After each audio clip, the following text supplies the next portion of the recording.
Good Good morning. morning. Salamat sa panahon. Uy, Magandang umaga po. may buntagsan. Attorney, ito ho muna. Nagsumagot na po yung OSG sa inyo pong petisyon. Kailan po kayo tutugon, sir?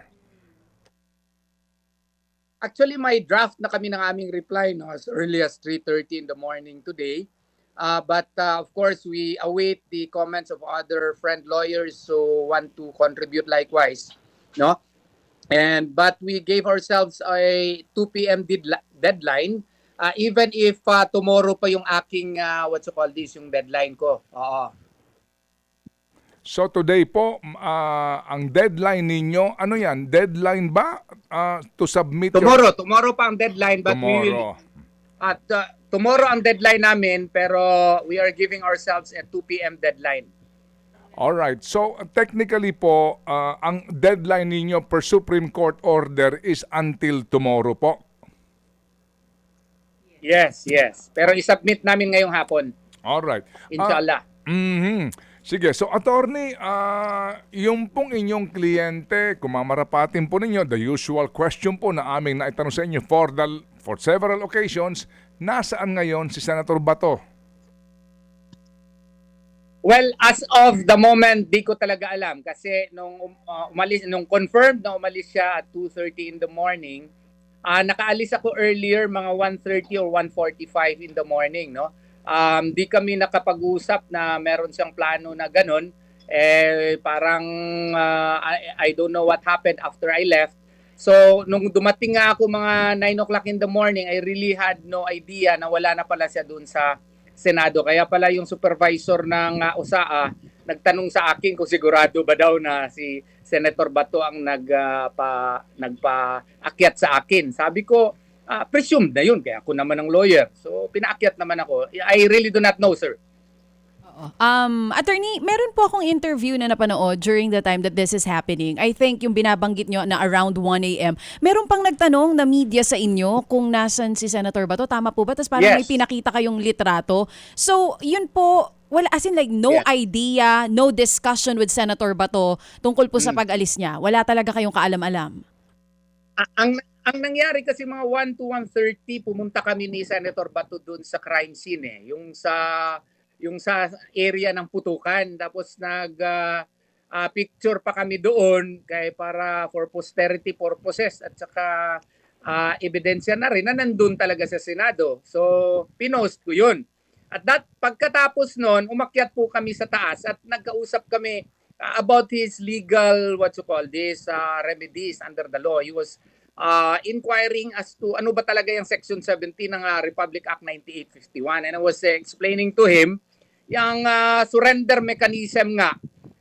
Walang procedural mechanism under Republic Act 9851 kasi nga po hindi natin kinopya lahat yung lahat ng sistema doon sa Rome Statute. And nung na-research ko nga yung pag-frame ng Republic Act 9851, na-confirm na si Senator Gordon ang sponsor nito at nagtanong pa nga si Senator Pangilinan kung anong extent kung yung cases na kung baga yung mga parehong ganitong cases, and Senator Gordon was answer to the effect that the Republic Act 9851 was actually passed in order to strengthen our local criminal laws. Kaya nga nung narinig yun ni Senator Bato, parang nakampante naman siya at saka nagtanong, saan ka matulog, attorney? Dito lang sa Senado. Wag na nakakahiya sa iyo, may room ka naman, di ba? Sa hotel, doon sa maliit na hotel na kinuha ng kanyang staff sa akin, doon ka na matulog para makakomportable ka naman. I followed his advice, and paglabas ko may nag-interview pa nga sa akin, and I confirm nandun pa siya. Okay. So sa madaling salita, wala kayong naulinigan o naramdaman sa pag-uusap ninyo with Senator Bato last week na mangyayari ito. Ang sabi nyo rin po, hindi nyo siya nakakausap ngayon, pamilya lamang niya. Tama po ba? Yes. Pamilya lamang niya. Kasi nung nandun siya sa Senado, tinanong ko siya, Boss, bakit di mo ako kinukontak? Kasi kung mag-text ako, may ping yan, natitrace yan, sabi niya sa akin. Oo. Hindi ko, kaya pala, yun pala yung explanation. At saka nakadaan na din ako niyan sa KOJC seats. Ewan ko ba itong buhay ko. Sa KOJC seats, nandun ako. Doon sa Senate seats naman, nandun din ako. So ganyan lang siguro ang nasa palad ko. So itong ginawa ni Senator Bato is his personal decision?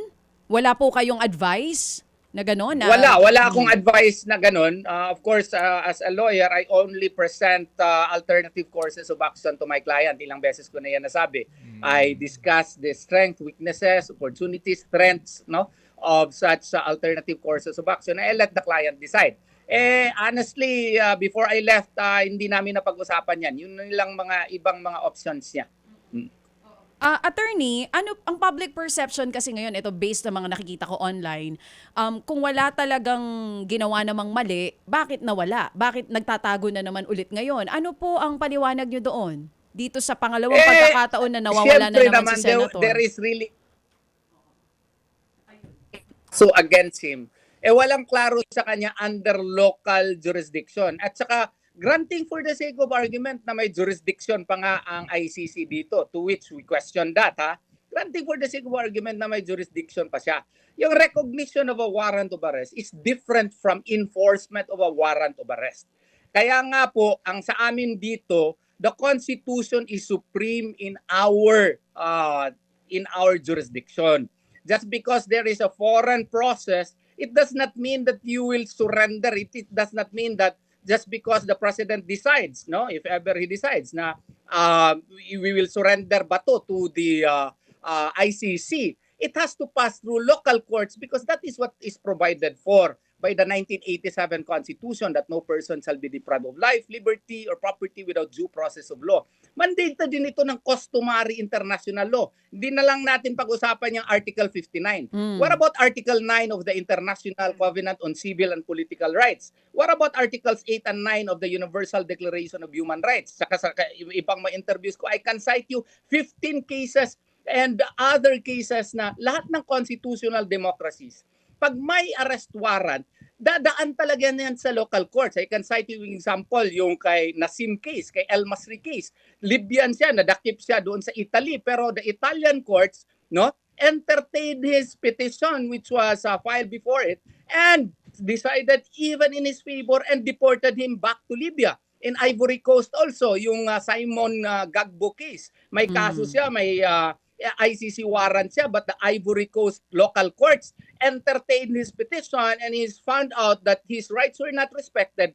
There were procedural defects in his supposed arrest, and he was given his rights were recognized under Ivory Coast law. And I can cite you other examples likewise. So under customary international law, under our 1987 Constitution, and even under Article 59, nandun yan. Yung proseso lang, kung i-follow natin Article 3, Section 2 of the 1987 Constitution, medyo mas mahaba. Pero under Article 59, medyo abbreviated. But in both sources, kailangan dumaan ng local courts. Hindi po pwede executive discretion lang yan. Magkaiba po ang posisyon nyo, no? Dito po sa naging tugon ng OSG, ang binabanggit po nila ay hindi na kailangan nitong local court order para po maipatupad itong ICC warrant.